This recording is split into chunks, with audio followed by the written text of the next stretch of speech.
Franck Ferrand sur Europe 1, au cœur de l'histoire. Ces lieux qui ont fait la France, c'est le titre du livre de François-Guillaume Laurin, paru chez Fayard. Franck Ferrand s'en inspire aujourd'hui. Bonjour Franck. Bonjour Anissa, bonjour à tous. Ce livre est un régal pour les amateurs d'histoire. On y parcourt le territoire à la recherche des traces marquantes de notre passé. Et parmi les sites visités, explorés devrais-je dire, par François-Guillaume Laurin, il en est un qui n'a pas laissé indifférent le Poitevin de naissance que je suis, le champ de bataille foulé par Charles Martel en 732. Nous allons nous y rendre nous-mêmes dans un instant. Et tout à l'heure, à la fin de l'émission, Franck, vous répondrez à la question d'Anaïs sur l'origine du nom de Paris. Bien décidément, la topographie, la toponymie sont à l'honneur cet après-midi. Pour le moment, nous mettons le cap sur les environs de Poitiers.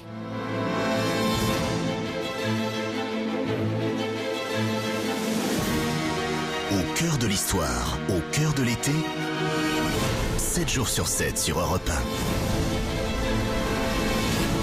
Franck Ferrand. 732, Charles Martel arrête les Arabes à Poitiers. Voilà le genre de phrase toute simple qui était autrefois, ou je dirais même naguère, enseignée et qui avait le mérite de la simplicité. Pendant des générations, on a fait de Charles Martel un défenseur de la chrétienté contre un islam en pleine expansion. Charles Martel, alerté par la progression vers le nord des musulmans d'Espagne, les fameux Sarrasins, serait descendu jusqu'à Poitiers au seuil de l'Aquitaine. Et là, le 25 octobre 732, grâce à une victoire implacable, décisive, il aurait stoppé la course des Arabes et les aurait réexpédiés en quelque sorte de l'autre côté des Pyrénées. Voilà la vision qu'on avait. Mais vous savez, dans l'histoire des hommes, rien n'est jamais simple. Et vous allez voir qu'en réalité, les choses sont nettement plus subtiles que cela. La bataille de Poitiers, si tant est d'ailleurs qu'on puisse identifier une bataille en particulier, n'a pas eu lieu à Poitiers. La date de 732 est peut-être à revoir. Les intentions de Charles Martel le sont sûrement. En tout cas, elles n'étaient pas aussi claires que ce qu'on a bien voulu dire. Quant aux conséquences de tout cela, elles ont été nettement plus nuancées qu'on ne pourrait le penser. Que voulez-vous, il y a comme cela des mythes fondateurs qui demandent à être réexaminés. Alors, avant d'aller plus loin, il faut que nous ayons à l'esprit la période de l'histoire dont nous parlons, une période assez obscure. À l'époque, la monarchie mérovingienne est en pleine décadence. Le roi Théodoric IV ne règne que sous la tutelle d'une sorte de premier ministre, on appelle ça un maire du palais, et le maire du palais à ce moment-là, c'est le fils de Pépin le Jeune, qui est donc maire du palais d'Austrasie. Si vous séparez la France en 4 quarts, si je puis dire, vous avez toute la partie est et même un peu nord-est, c'est l'Austrasie. Au sud de ça, vous avez la Bourgogne. Au sud-ouest, c'est l'Aquitaine. Et au nord-ouest, ce serait plutôt la Neustrie. Donc, le fils de Pépin le Jeune est un certain Charles. Il a été surnommé, en hommage à sa puissance, le marteau. On disait le Martel à l'époque. Charles Martel a 40 ans passés en 730.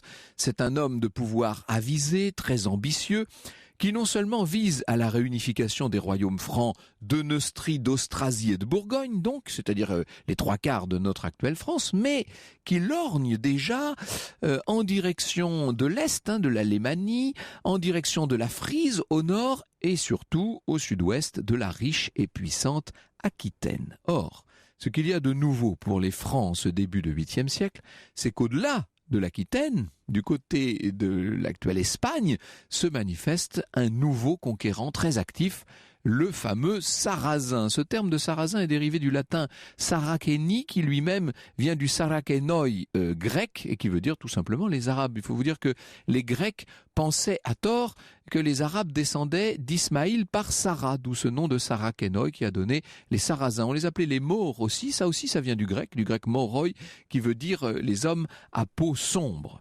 En l'an 711, les Arabes, qui étaient déjà en possession de toute la moitié sud du bassin méditerranéen, ont franchi Gibraltar, le Djebel al-Tariq, ça vient de là, Gibraltar.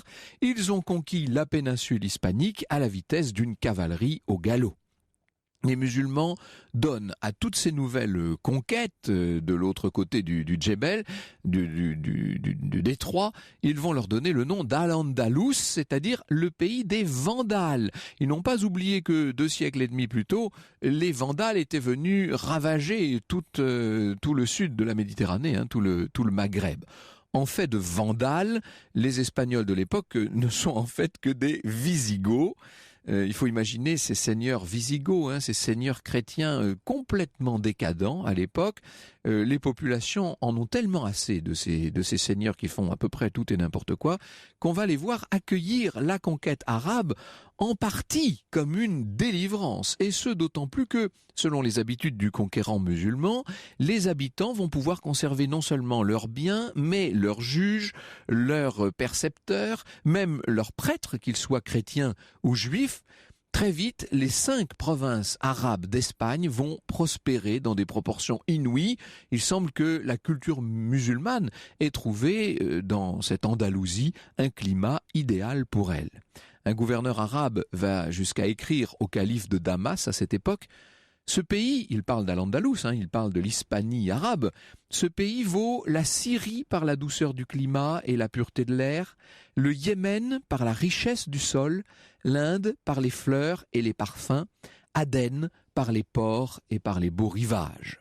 On ne dit pas assez à quel apogée la civilisation arabe finira par accéder au soleil de Cordoue et de Grenade. Dès le premier tiers du 8e siècle, 80 grandes villes, 300 bourgades font la fierté de cette région. Il y a plus de 12 000 hameaux. On est donc dans une région d'Europe particulièrement peuplée, particulièrement prospère.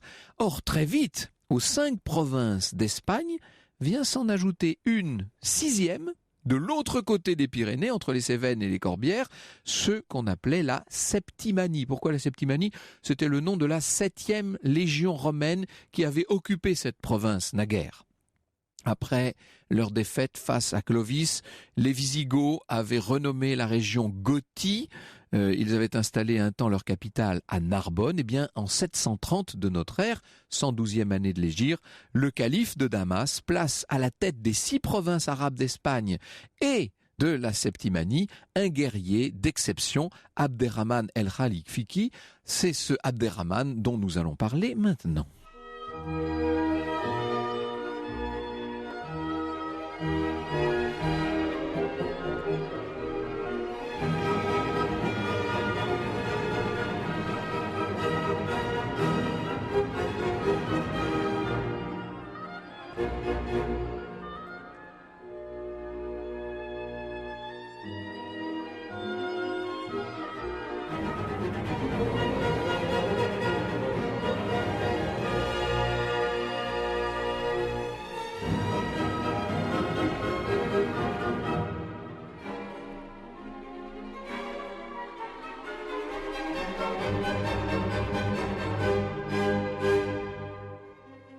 Un extrait de la symphonie héroïque numéro 3 de Beethoven par Herbert von Karajan sur Europe 1. Europe 1, au cœur de l'histoire, au cœur de l'été. Franck Ferrand. Parmi les lieux qui ont fait l'histoire de France, il y a bien sûr Poitiers et sa célèbre bataille en 732 avec un homme important, Franck, Abderrahman al-Rafiki. Et oui, ce Abderrahman est un homme d'ordre, d'autorité. Il exige une obéissance parfaite de la part de ses subordonnés. Et quand je dis de la part de ses subordonnés, notamment de celle du chef berbère qui contrôle la Septimanie, donc au nord des Pyrénées. Ce chef s'appelle Moununza.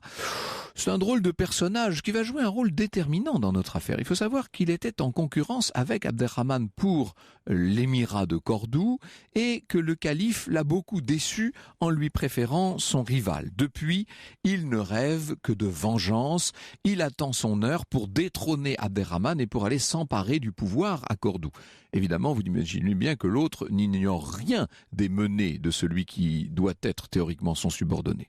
Ce Moununza est tellement ambitieux qu'il a l'intention d'étendre la Septimanie au détriment du vaste duché chrétien d'Aquitaine qui le borde à l'ouest et jusqu'à l'océan. Or, et c'est là que l'histoire devient un peu romantique, au cours d'une incursion en Aquitaine, Moununza s'était pris d'une fille naturelle du duc d'Aquitaine, le duc Eudes, la sublime Lampégie. Eh bien, contre toute attente, Eudes va consentir au mariage de Lampégie avec le berbère Mounounza.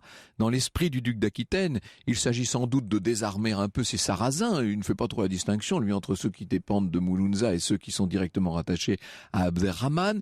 Il s'agit donc de faire alliance avec eux, tout en se renforçant contre les grands ennemis du Nord, qu'il faut surtout pas oublier, qui bientôt vont jouer un rôle décisif dans tout cet équilibre, c'est-à-dire les Francs. Mounounza pense de son côté que cette alliance le rend plus fort que jamais et devrait lui permettre de menacer directement son rival, l'émir de Cordoue. Mine de rien, c'est toute la situation qui va conduire à Poitiers qui est en train là de se mettre en place. L'émir de Cordoue, donc notre Abderrahmane, a compris que il est très malin, si je puis dire, il est parfaitement informé surtout. Il a compris qu'il ne fallait plus attendre s'il voulait mettre Mounounza hors d'état de lui nuire. La confrontation va avoir lieu au printemps 732. Voilà une date qui nous dit quelque chose. La confrontation a lieu à Pampelune et comme on pouvait s'y attendre, Abderrahmane l'emporte sans ambiguïté sur Mounounza qui du reste est tué dans un des affrontements. Notons pour la petite histoire que sa femme, la belle Lampégie, vous savez, va être faite captive et elle est emmenée par les hommes de l'émir. Elle est expédiée à Damas comme partie du butin, ce qui fait qu'elle va intégrer le harem du calife de Damas. Voilà quand même un destin incroyable pour cet enfant naturel d'un prince chrétien. L'émir Abderrahmane est donc victorieux de son rival. Le voilà maintenant seul maître des Sarrasins en position de force dans le sud de l'Aquitaine. Ça, c'est une occasion trop belle et que l'émir ne va sûrement pas laisser passer. Il décide de poursuivre la guerre contre les chrétiens d'Aquitaine. Cette fois, il s'agit pour lui officiellement de punir le duc Eudes d'avoir fait alliance avec un rebelle à son autorité. C'est d'autant plus facile pour Abderrahmane qu'Eudes est en train de guerroyer de son côté sur le front nord, toujours face à ces Francs. Il s'est porté sur la Loire au devant des troupes de Charles Martel. Le moins qu'on puisse dire est qu'il n'y remporte guère de succès. Les guerriers francs ont fait mordre la poussière aux Aquitains et maintenant Eudes bat en retraite à toute allure et il vient de se faire battre par les Francs et voilà maintenant que les Sarrasins l'attaquent sur son flanc sud. À peine de retour à Toulouse, il lui faut affronter les morts de Cordoue comme on les appelle. Abderrahmane du reste ne l'a pas attendu. Il a déjà commencé la conquête de l'Aquitaine. Bientôt il sera maître d'Auch, puis de Bordeaux. Et dans le même temps, l'émir envoie tout de suite une armée vers l'est et c'est cette armée, vous savez, qui va remonter la vallée du Rhône, aller jusqu'à détruire Autun et mettre le siège devant Sens. Ils sont très très hauts les Arabes à ce moment-là. À l'ouest, les cités tombent les unes après les autres, Périgueux, Saintes, Angoulême. Je ne vous fais pas un dessin. Ce que les Sarrasins sont en train de faire, c'est se rapprocher, ils remontent irrésistiblement. Et le duc d'Aquitaine, Eudes d'Aquitaine, a très bien compris. Il est en train de fuir, lui, d'une façon assez piteuse d'ailleurs, façon humiliante et catastrophique. Il a bien compris que ce que cherchent à faire les Sarrasins, c'est se rapprocher de ce qui fait figure à l'époque, non seulement de capitale spirituelle de toute cette partie des anciennes Gaules, mais qui fait figure de ville extrêmement riche. C'est la basilique de Tours, bien entendu. C'est Saint-Martin avec son pouvoir et avec sa richesse. Donc Eudes, tout honte but, court se réfugier chez son ennemi à Paris, chez Charles Martel. Il jure tout ce qu'on veut pourvu que le chef des Francs accepte de mener son armée contre les Sarrasins. Et de son côté, Charles Martel est bien forcé d'admettre que les frontières méridionales de sa Neustrie sont de plus en plus menacées. Pour le maire du palais, cet appel au secours est une véritable aubaine, et d'autant plus que le conflit territorial se double à l'évidence d'une guerre religieuse. Il faut savoir qu'à l'époque, Charles Martel est en délicatesse avec le pape Grégoire II.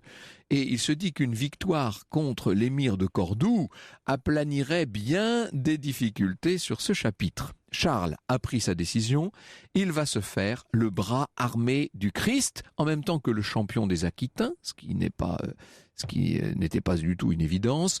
Il va lever une armée, mais alors quand je vous dis une armée, un ost gigantesque de l'Elbe au Danube. Il lève cette armée qui rappelle les anciennes légions romaines, et sitôt que cet ost est réuni, il se met en marche vers le sud. Le voilà déjà qui franchit la Loire à hauteur d'Orléans.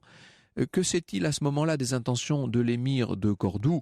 Encore une fois, il est aussi au fait qu'Eudes à propos des ambitions d'Abderrahmane qui visent à l'évidence ce sanctuaire de la monarchie franque qu'est la basilique Saint-Martin de Tours.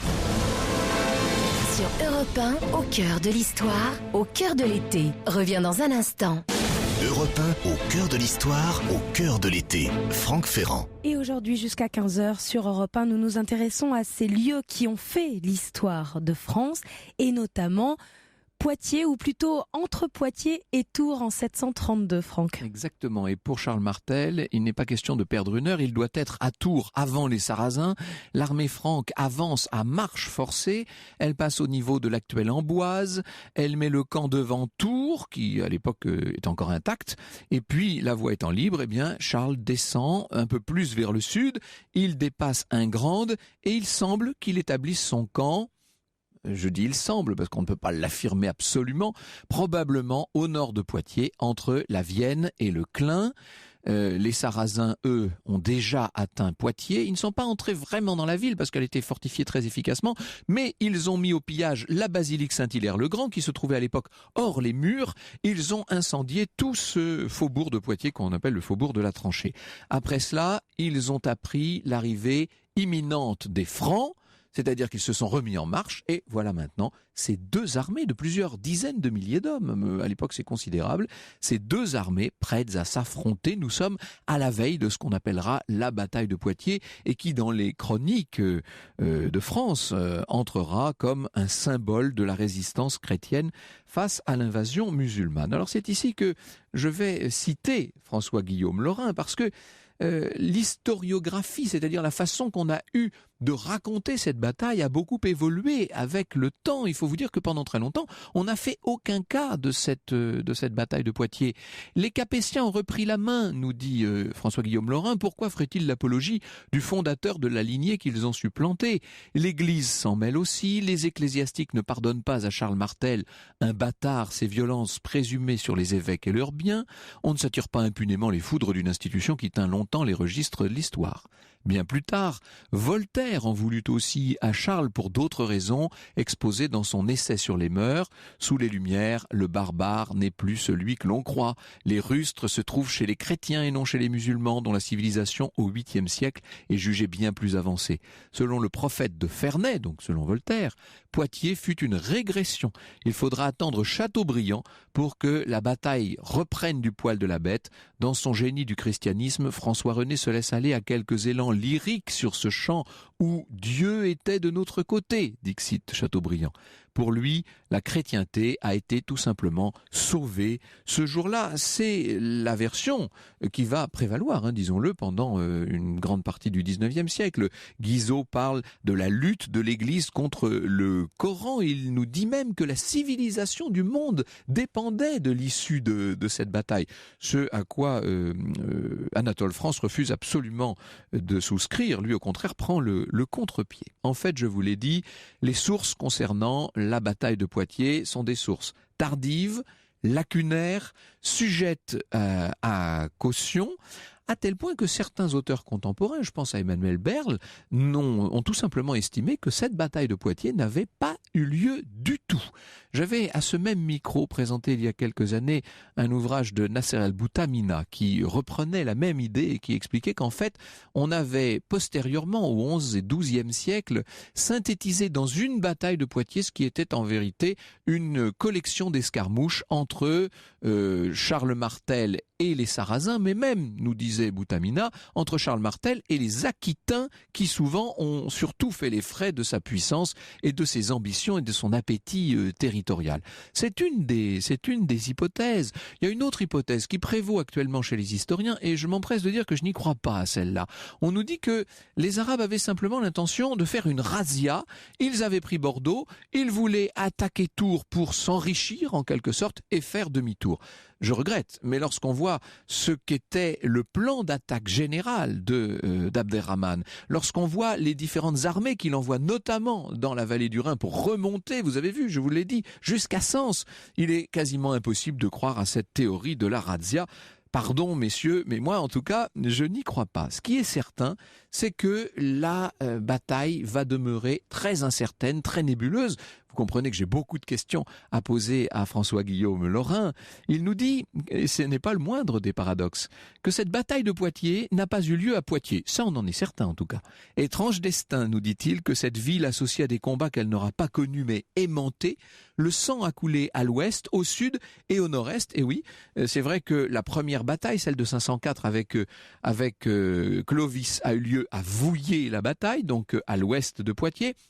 L'autre bataille, celle de 1356, celle de Jean le Bon, vous savez, Jean Ier contre le prince noir, père gardez-vous à gauche, père gardez-vous à droite, a eu lieu à Noyer-Maupertuis, donc au sud de Poitiers, et celle qui se trouve là entre les deux, en 732 ou 733, se trouve au nord-est de Poitiers, à côté de Vouneuil-sur-Vienne, dans un petit village qui s'appelle Mousset-la-Bataille, Mousset où depuis 1999, on a décidé de se souvenir de l'événement.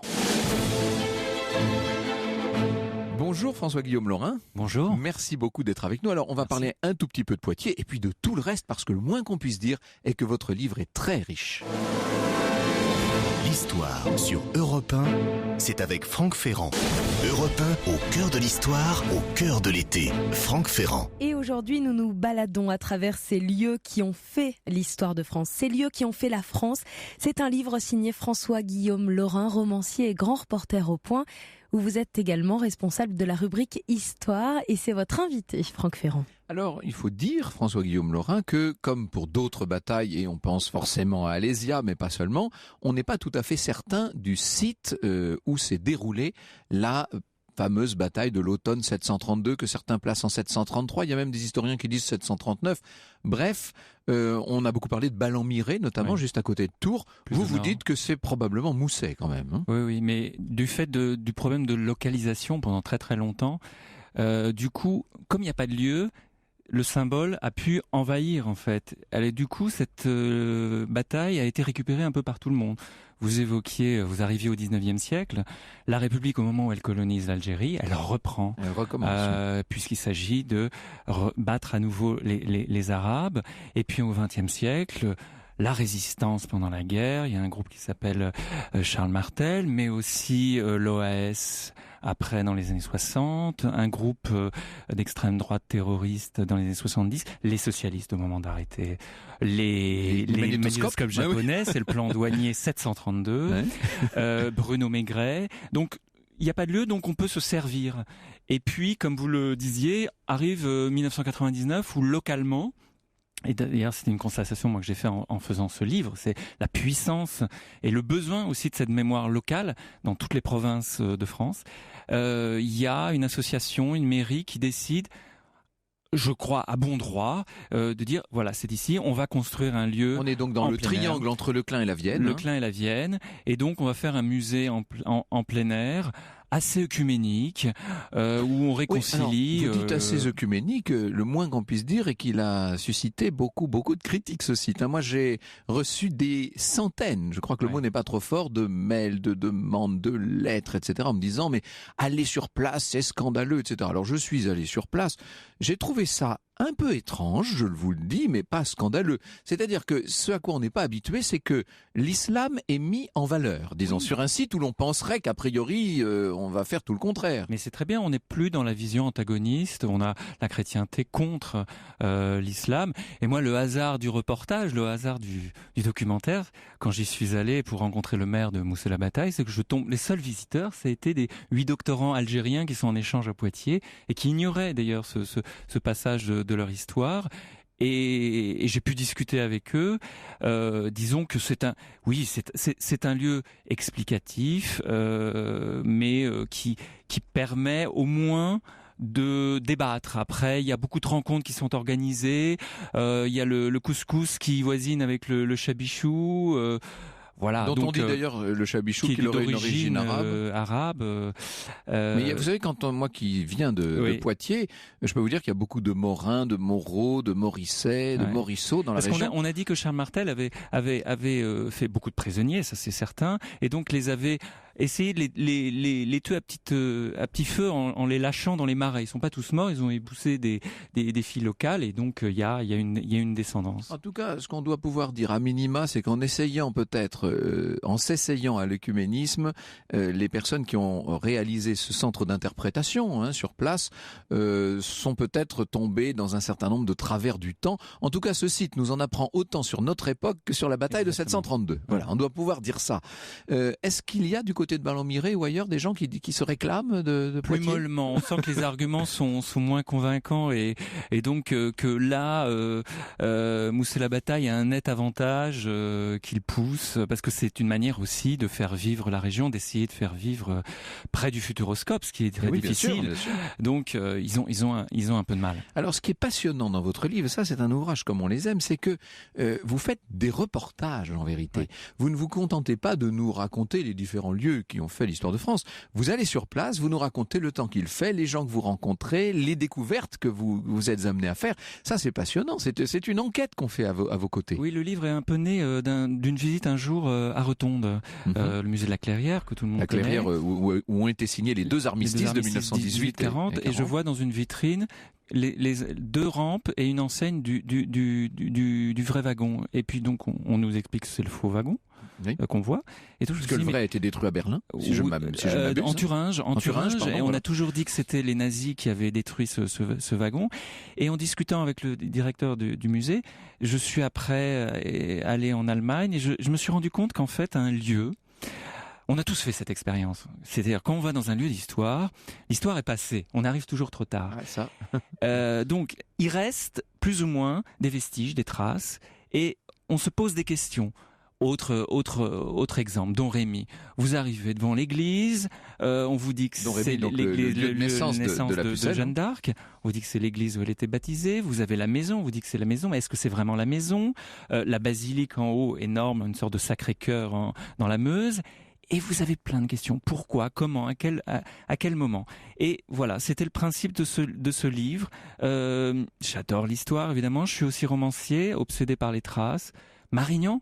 Allons-y à Marignan, qu'est-ce qui reste? Justement, on va y aller parce que j'aimerais qu'avant de venir à tous les autres lieux, parce que vous nous parlez de chapelles, de châteaux, de lieux industriels, de toutes sortes d'endroits, même littéraires. La France a été faite par ces... Mais restons un instant sur les batailles, puisqu'on a commencé par la bataille de Poitiers.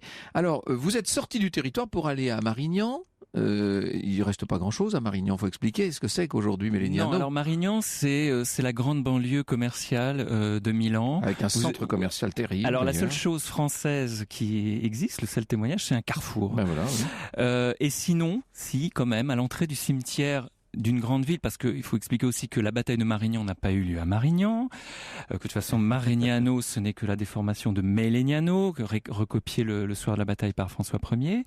C'est à l'entrée du cimetière 2 colonnes qui sont les seules choses, seuls vestiges mis en place par François Ier, un couvent, et voilà tout ce qui reste. Et ce qui est amusant, et ce qui est, je crois, emblématique du peu d'importance que les historiens ont prêté, et la France parfois a prêté au lieu dans l'écriture de l'histoire, c'est que Marignan, on sait tous que c'est 1515, on sait très peu de monde, moi j'avais fait un sondage avant d'y aller où ça se trouvait, et puis surtout, sur place, on penserait que les Français ont entretenu quelque chose. Pas du tout, ce sont les vaincus, les Suisses qui au contraire, pour des raisons de mémoire nationale, entretiennent la mémoire. Donc voilà, c'est emblématique de l'ambivalence de certains de ces lieux, dont certains sont carrément mythiques. Je pense à Valmy, par exemple, la célèbre bataille, la première victoire de la République en 1792, mais sur laquelle on se pose beaucoup de questions. Quel est le moulin? En fait, on se rend compte que c'est le 4e moulin depuis 1792 à être reconstruit. Là, c'est l'idée aussi d'un mythe qui a suivi les aléas très liés à la fondation de la République en 1792 et qui donc a suivi les aléas d'une république plus ou moins fière d'elle-même. Donc il y a des hauts et des bas, mais c'est une promenade. Les parents, les élèves font tous cette expérience. Les lieux vous ouvre à l'histoire. C'est un livre, c'est parfois difficile d'accès, ça reste abstrait peut-être pour certaines générations. Et vous emmenez vos enfants à Verdun, vous les emmenez à Saint-Denis, vous les emmenez à Montoire, pourquoi pas Montoire, un lieu là aussi complètement oublié de Hitler avec Pétain. Avec Pétain, voilà, c'est une brèche. Vous pouvez rentrer plus facilement, vous posez des questions et donc vous avez des réponses. Moi, j'ai eu, grâce à des passeurs, en fait, toutes ces réponses. C'est ça qui est intéressant. Ce sont les rencontres que vous faites, bien entendu. Vous dites que lorsqu'on arrive sur un lieu d'histoire, c'est toujours trop tard et que l'histoire est passée, certes.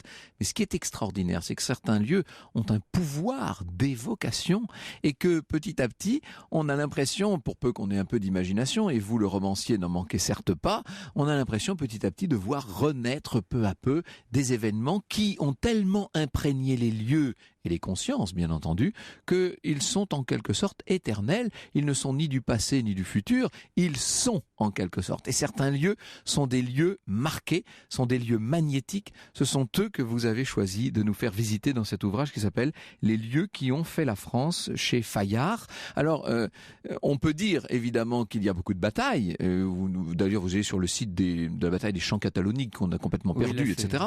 Mais il n'y a pas que des batailles dans ce livre. Et ce que je vous suggère maintenant, c'est d'aller hors des champs de bataille, découvrir tous les autres lieux qui ont fait notre histoire. Europe 1, au cœur de l'histoire. Europe 1, au cœur de l'histoire, au cœur de l'été. Franck Ferrand. Et cet après-midi, Franck, vous recevez François-Guillaume Laurin, romancier, grand reporter au Point et responsable de la rubrique Histoire, auteur de Ces lieux qui ont fait la France chez Fayard. Et parmi ces lieux historiques, il n'y a pas que des champs de bataille. Mais il y en a, non, bien sûr, loin de là, mais il y a tellement de ces lieux. Vous songez pas à faire un deuxième tome, d'ailleurs, François-Guillaume Laurin? Peut-être, si le premier séduit les lecteurs, mais en tout cas, j'ai une liste de 25 prêtes. Ah oui, encore. Voilà, parce que j'allais dire, c'est passionnant. Par exemple, vous nous emmenez dans les jardins d'Olivier de Serres. Ça, c'est quand même extraordinaire. Faut expliquer un peu où on est. Oui, parce que je me suis dit, qu'est-ce qui fait un pays? L'agriculture, l'art et l'industrie. Donc, l'agriculture, c'était la ferme d'Olivier de Serres, c'est un peu le grand théoricien et en même temps, il a mis en pratique sous le règne d'Henri IV, c'est un protestant, un ardéchois. Et donc, il a acclimaté toutes les grandes cultures venues d'Amérique, la tomate, le riz, le tabac, le maïs, la cartoufle, ancêtre de la pomme de terre. Et puis aussi, il a démontré que le mûrier à soie pouvait être cultivé. On lui doit toute l'industrie de la soie en France. Et puis ce lieu a été détruit parce qu'il était protestant sous Richelieu, mais 3 siècles après, on a commencé à instaurer une école d'agriculture, un laboratoire d'agriculture, et dès qu'on a dans le même endroit, dès qu'on a creusé, on a refait un jardin, les anciennes pousses ont commencé à regermer. Il y a des lieux qui sont prédestinés. Voilà. Donc il y a eu aussi l'industrie. Moi, Decazeville, j'ai choisi Decazeville. J'ai hésité avec Longwy parce que Decazeville, c'est une création ex nihilo sur 50 km². La puissance de l'esprit, là. Cité sidérurgique à partir du duc de Cazes. C'est toute l'aventure industrielle du 19e siècle. On visite la maison de Niepce, Nicéphore Niepce, par exemple, l'inventeur de la photographie.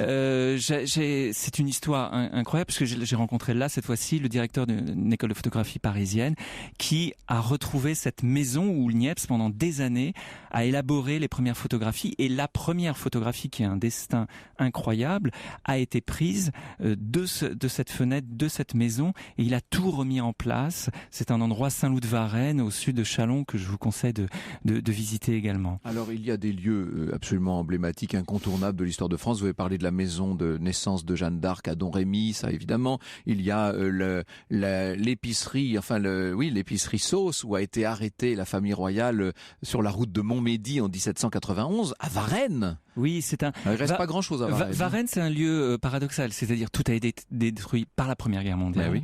Rien ne reste, et en même temps, lors de la première, vous avez raison. Première, oui. Pas à pas, vous pouvez refaire les 300 derniers mètres de Louis XVI.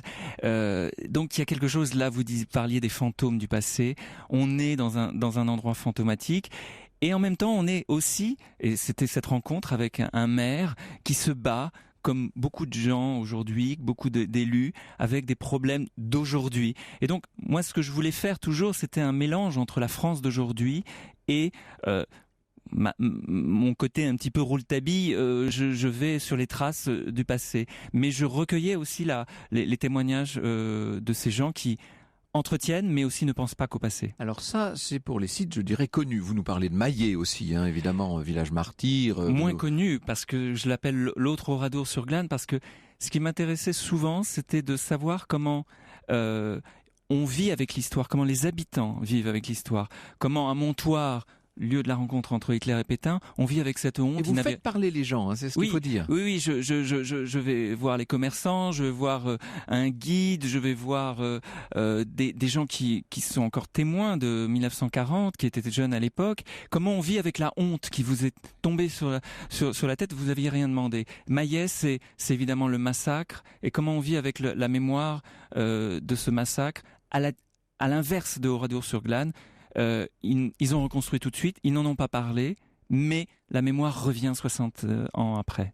Alors, à propos de la Seconde Guerre mondiale, vous parlez de Margival, vous dites que la forêt resplendissante s'y prête aux balades, mais très vite, on s'aperçoit que le cadre bucolique, dites-vous, cache un passé militaire dont le matériau privilégié est le béton. On en remarque une concentration inhabituelle, suspecte, dont l'explication tient en un seul nom, Hitler. Alors moi je suis parti souvent de mes ignorances et de mes étonnements. Je lis un jour que Hitler, on connaissait ses séjours à Paris lors de la visite du propriétaire en juin 40, et puis il est venu une semaine avant pour l'armistice, et je lis qu'il a fait un 3e séjour 11 jours après le débarquement, qu'il a convoqué là à Margival, qui était en fait le grand quartier général des communications sur le front ouest, 50 km², que des bunkers, une technologie la plus moderne qui soit. On pouvait téléphoner à Stalingrad, de Margival, à Berchtesgaden, à Berlin. Et là, il y a une discussion extraordinairement importante pour la suite du débarquement. Il n'écoute pas ses maréchaux, donc il s'enferme dans ses options. Et puis, le lieu redevient aussi très important 2 mois après. On parle toujours de sa demande faite à von Choltitz, le gouverneur de la place militaire de Paris, de détruire Paris. Vers le 22 août, on ignore complètement, moi je l'ignorais en tout cas, que 3 jours après, comme von Choltitz en fait, qui a raconté des histoires dans ses mémoires, qui s'est donné le beau rôle, n'avait pas les moyens de détruire Paris, en tout cas donc Paris n'a pas été détruit. Hitler est furieux, il téléphone à Margival, qui décroche. Le général Speidel, qui est l'adjoint de Rommel, mais qui est surtout l'ancien attaché militaire allemand à Paris, qui dans son bunker, donc immense bunker, a des vues de Paris. Il raccroche, il n'est pas question pour lui de détruire Paris. Mais là, il vient, et on le lit dans ses mémoires où il ne se donne pas du tout, au contraire, le beau rôle, on lit qu'il vient de détruire Paris, il vient de sauver Paris. Et ça m'a été raconté par une association qui a sauvé aussi un lieu qui a des mémoires, des couches de mémoire, puisqu'après c'est l'OTAN. C'est la 2e base de l'OTAN qui va arriver, puis c'est les commandos de l'armée française, et puis c'est cette association qui essaye de faire vivre cet endroit. Parmi les endroits tout à fait insolites, il y en a un qu'on connaît vraiment très peu, on est en Normandie, c'est Charleval, vous l'appelez le Chambord de Charles IX. Je me suis permis cette expression parce que il reste des dessins de Jacques Androuet de Cerceau, qui a fait tous les grands châteaux. 4 fois Chambord, c'était les proportions, et j'avais lu comme ça au détour, j'ignorais complètement, que Charles IX, comme tous les rois, voulait construire son château. Il est mort très vite, on le sait, 2 ans après la Saint-Barthélemy, mais il reste une cheminée dans une salle communale, et puis les 2 pavillons de chantier, dont un jalousement gardé. Je n'ai pas pu accéder parce que le propriétaire actuel ne veut pas qu'on le voit, mais voilà, j'ai discuté avec un professeur de là-bas qui sait tout, parce qu'il y a toujours des gens qui savent tout partout.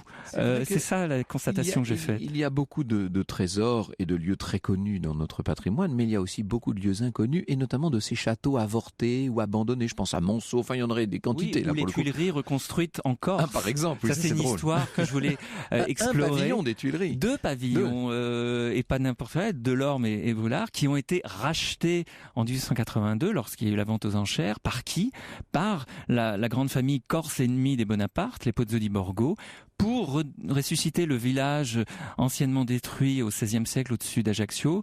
Et puis, bon, là aussi, c'est la fin du XIXe siècle. On a peur de rien. On construit des routes pour monter les tonnes et les tonnes de pierres qu'on réassemble petit à petit. Et puis, ironie de l'histoire cruelle, il brûle à nouveau en 1978, mais il reste encore de magnifique. Il y a tous les projets possibles et imaginables à faire autour de ce château. Oui, cette huilerie qui jouxtait le Louvre, vous me voyez venir, parce que vous avez appelé ce livre ces lieux qui ont fait la France, mais on pourrait presque dire ces mythes qui ont fait la France. Et le Louvre, pendant la Seconde Guerre mondiale, ça avait déjà été le cas au moment de la Première, avait essaimé en quelque sorte. Il y avait un certain nombre de statues à Valençay, il y en avait à Montal, et vous nous emmenez à Locdieu, dans l'Aveyron. Oui, alors ça c'est une abbaye-château qui a abrité la plus belle collection en dehors du Louvre, les 3500 tableaux du Louvre, à partir de juin 40. En fait, il faut expliquer juste que, d'abord, premier repli vers les châteaux de la Sarthe, grâce à Jacques Jaujard, qui est un personnage hors norme. Il faudra qu'on fasse une émission sur Jacques Jaujard. Et donc, il a ensuite, les Allemands arrivent, donc, des 5 châteaux convergent des camions qui arrivent vers une abbaye château qui a été réquisitionnée par Jaujard dès 39 pour diverses raisons. Sans doute, on croit savoir qu'un des gardiens du Louvre était originaire du lieu. Et la chapelle désaffectée permet de ranger siècle par siècle, elle est vide, tous les tableaux. Donc vous avez la Joconde, vous avez le radeau de la Méduse, les noces de Cana. Et le propriétaire actuel me racontait, donc il était enfant, qu'il y a eu une exposition il y avait que 31 chambres, il y avait 250 gardiens qui arrivent avec leur famille. Donc vous imaginez, il ne reste que les numéros des chambres au-dessus des linteaux parce qu'ils s'étaient tous perdus dans ce cloître. Et pour remercier la famille, pour remercier toute la population autour de Villefranche-sur-Ouer, on est près de Villefranche, une exposition comme ça du jour au lendemain après-midi est organisée par les grands conservateurs du Louvre. Et vous voyez contre les arbres la Joconde, vous voyez les grands tableaux de France. Et bon, ce lieu après va être abandonné pour Montauban parce qu'il est trop humide, il est près d'un étang. Et donc pendant 3 mois, voilà, c'est l'art français, tout l'art français est passé à cause de la guerre.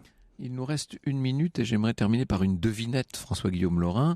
Si l'on parle du village de Sermage, a priori, qu'est-ce qui s'est passé à Sermage ? On a envie de dire pas grand-chose, quoique. Un jour de janvier 1981, François Mitterrand et 3 Volvo se sont arrêtés pour faire une photo dans les champs.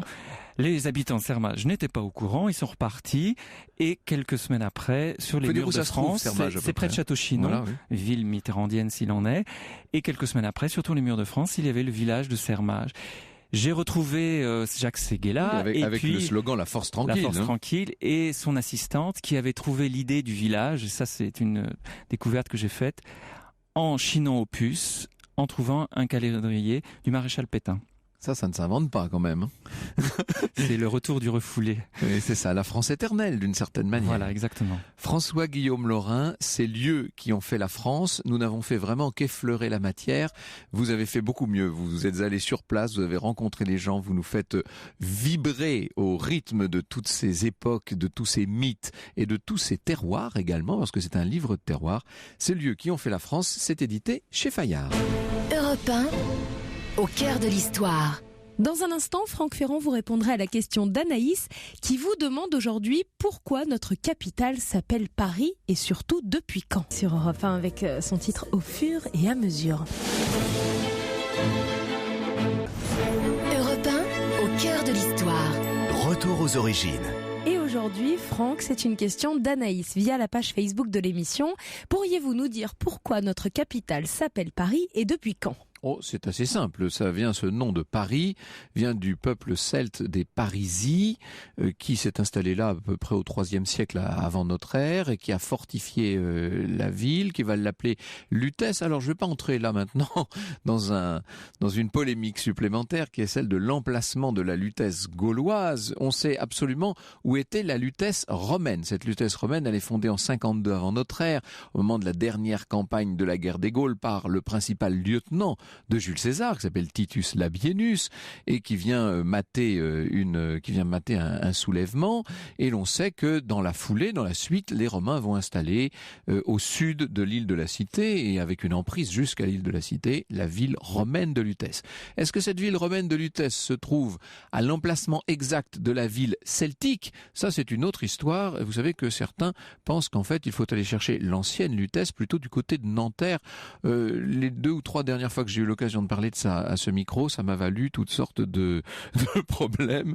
Les gens sont assez crispés sur la question. Ce qu'il faut savoir quand même, c'est qu'en l'an 58 avant notre ère, donc 6 ans avant la prise de Lutèce par Labienus, il y a eu, et on trouve ça dans les commentaires de la guerre des Gaules, on voit que César convoque, on est au printemps de l'année 53 exactement, l'assemblée annuelle à laquelle se rendaient les délégués de toutes les tribus de la Gaule. Donc c'est intéressant de le souligner parce que ça met en avant la dimension en quelque sorte mythique, pour ne pas dire même politique de cette ville de Lutèce. Alors pendant les 3 premiers siècles de notre ère, le nom de Lutèce est réservé à l'île, tandis que le faubourg s'appelle Leucotès, du nom du Mons Leucotitius, aujourd'hui la montagne Sainte-Geneviève. Et puis c'est aux alentours du IVe siècle que les Romains se mettent à appeler la ville Civitas Parisiorum, la ville des Parisii, qui va donc devenir Paris. Vous savez que c'est en 508 que Clovis choisit Paris pour capitale. À l'époque, Paris est une petite ville quand même, qui compte estime-t-on, entre 20 000 et 30 000 habitants. Ça pourrait, et là je m'inscris dans les pas de François-Guillaume Laurin, ça pourrait nous donner envie de parler des autres capitales françaises. Lugdunum, bien entendu, Lyon, la capitale des Gaules, mais aussi Senlis, Reims, si l'on en vient à l'époque des Mérovingiens, des premiers Capétiens, Noyon, Soissons, Aix-la-Chapelle, bien entendu, là encore avec les Carolingiens, Versailles à plusieurs reprises, bien entendu, et pourquoi pas Poitiers, tiens, puisque du temps de Charles VII, après tout, la cour et le Parlement se sont installés pendant quelques heures à Poitiers. Et Quierzy, voilà. Oui. On pourrait, faire une émission sur les capitales françaises. Voilà un sujet qui promet beaucoup. Merci beaucoup Anissa, nous nous retrouvons demain. À demain, c'était Franck Ferrand sur Europe 1.